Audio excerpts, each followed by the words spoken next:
The last standard identified for this assignment was CLO 6.3, reflectively evaluate, communicate about, and implement laws, rights, policies, and regulations to promote student and adult success and well-being.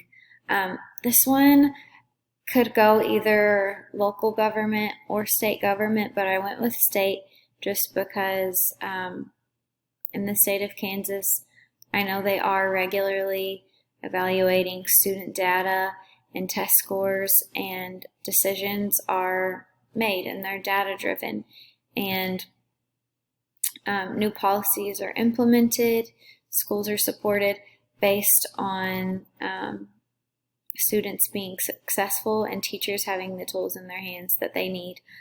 Again, local government is doing the same thing, but I went with state government for this last one.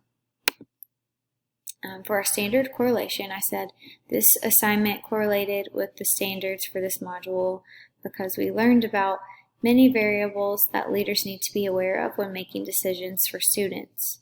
It's important to understand that receiving funding is never simple. This assignment showed me the importance of understanding my own community's strengths and needs and how this data informs policies and decisions. Having this understanding will help me communicate about these matters and effectively advocate for the needs of students. This assignment was relevant because it helps me understand the roles of the 3 levels of government within education. I had never realized the very clear separation of federal and state control. I knew that there was a separation, but I didn't know how intentional that was within the 10th Amendment. And I hadn't contemplated my own stance on this. I do think that's important to do, and it's important for me to have a strong understanding so that I can be a voice for my community in the future and help educate the public for our specific community's greatest areas of need. As someone who's interested in being a building leader in the future, it is also important to understand how funds are allocated and what a school leader's responsibilities are concerning funding and policies.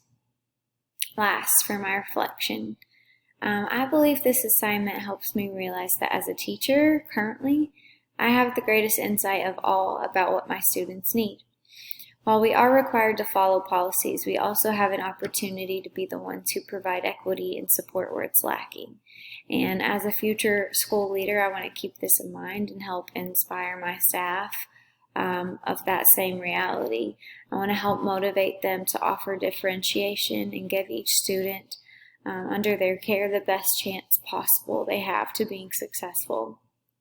I will also act as an advocate within my district to make sure the needs of my students are made known at district level.